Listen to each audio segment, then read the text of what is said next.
Siyanamukela kwinganekwane zethu zakwaNalibali. Namhlanje ke inganekwane yethu ikhuluma ngomfana owayenganeliswa yilutho. Wayefuna lokhu nalokhu nalokhuya. Abangani bethu ke bakhona bazosoxela yona le ndaba kamnandi. Khona uNosipho, uMelokuhle, uZonathi kanye noLwanele. Mina ngithi nje kwesukasukela. Ngelinye ilanga kwaba nomfana ogama lakhe uRian. uRian wayekuthanda kakhulu ukudla futhi wayezifela ngekhekhe. uRian wayenodadewabo kanye nabafowabo abaningi, okwakusho ukuthi kumele babelane ngayo yonke into. Kodwa uRian wayengathandi ukwabelana ngekhekhe ngoba wayelithanda kakhulu. Ngelinye ilanga ekuseni umama kaRian wabhaka ikhekhe elimnandi likashokoledi. Iphunga elimnandi lagcwala indlu yonke. Wonke umuntu wayelindele ngabomvu ukudla ikhekhe. Kwathi lapho selilungile ikhekhe, umama kaRian wamemeza wathi, "Sekuyisikhathi sokudla ikhekhe." Amehlo kaRian aqhakaza enjabulo njengoba egijima eya ekhishini. Umama wathi, "Ngicela nikhumbule, kudingeka wonke umuntu athole into elinganayo. Umuntu nomuntu uzothola icezu elincane." Walisika ikhekhe laba izicezu ezilinganayo, futhi wanikeza ingane ngayinye ucezu layo. Lesikhathi uRian ethola ucezu lakhe, wayedumele kakhulu. Wayefuna ukuzomanela. Wayefuna lonke ikhekhe. Manje unocezu oluncane. Umbhedo-ke lokhu, esho lo phansi ecikekile. Waya egalaji lababakhe eyofuna into ezokhulisa ikhekhe.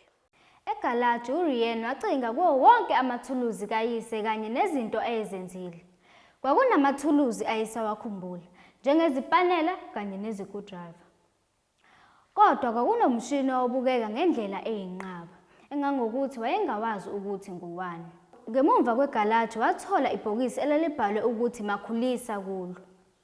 Nazo-ke kuzwakala engathi lento yenza izinto zibe nkulu. Yiyo kanye lento engiyifunayo, kucabanga uRian. Ngaphakathi ebhokisini uRian wathola umshini owabukeka engathi ngumshini wokuxova amaqanda. Ngaphakathi kumshini kwakunezinto ezingamazengezenge, njengamawashi kanye nebhathini elikhulu elibomvu lokukhanyisa. uRian wabe esephuthuma ebuyela ekhishini ephethe uMakhulisa esandleni. Wabe esebhekisa ngasecezini lakhe olincane lekhekhe. Kusenjalo uRian wahlala ekhekheni lakhe. Kwiqiqi kwenzeka inqama. Ikhekhe alizange libe likhulu, kodwa kunalokho kwaba intuthwane yaba inkulu eyiphambi kwekhekhe laRian. "Ngiyaxolisa bandla, bengizama ukwenza ucezwana lami lekhekhe lube lukhudlwana, hhayi wena," kusho uRian. "Ukhuluma ngekhekhe, phela izintuthwane ziyalithanda ikhekhe." uRian engakaphenduli ngisho nokuphendula, intuthwane yaqala ukudla ikhekhe. "Ikhekhe lami lelo," kusho uRian ngokucasuka. Kwasala imvuthuluka encane epuletini lapho uRian angeke azakwazi ngisho ukuyihlafuna. uRian wayesecasukile engasafuni ukukhulumisa umuntu ngoba intuthwane yaqeda ikhekhe lakhe lalivele lincane. Ubaba uthusiwe yilokhu akubonayo. Nangumashonisa, nangumakhalisa eza lana ezobona uRian. Wamuphuca lento leyo wayephethe, wayibhekisa kwintuthwane yabuyela esimeni esasiyona. uRian wakhokha umoya kakhulu ethola impumuzo.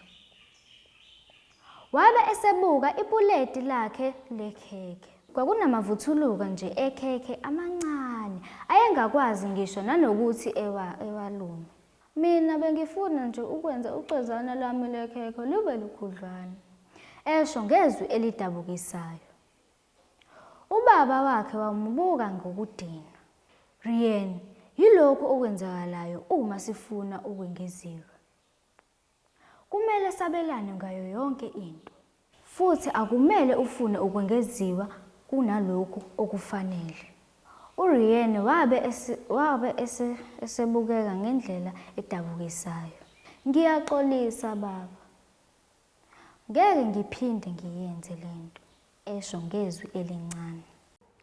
Izwi likababa lathamba lapho ethi, lesi isifundo kumele sonke sisifunde, kodwa ungadumali. Usangalithola ikhekhe, isakhona imvuthu encane esele. Esho ngenjabulo. Kusenjalo, ubaba wathatha umakhulisa ubhekisa ngasekhekheni laRian. Kwaphenduka umucu owodwa wekhekhe. Inhliziyo yaRian yayigcwele ukumangala nokujabula ngesikhathi esisodwa. URian wabe seshona ekhekheni lakhe eyoluma. Sis, lemanzi leli khekhe linamathe entuthwane, esho. Cosicosi yaphela. Hawu, yazi yamnandi nansi indaba. Awusho-ke mngani, ungenza njani mengathiwa zakhela into yakho engaqazi ibe khona emhlabeni, uphinde futhi uchaze ukuthi ungayisebenzisa kanjani. Njengami nje, ngingazakhela upopayi oyimina ongahamba nami yonke indawo le ngiya khona. Ake sibheke-ke abangani bethu ukuthi bona yini abazakhele yona. Ha, khona ngisho wakhe ikhekhe endizayo. Hayi, ngeke ngibone. Khumbula-ke, uma ufuna ukuzwa noma ubona ezinye iy'nganekwane zethu ziyatholakala ekhasini lethu la ku-Facebook elithi @NalibaliSA. Okwamanje mina nabangani sithi kunina nisale kahle emakhaya.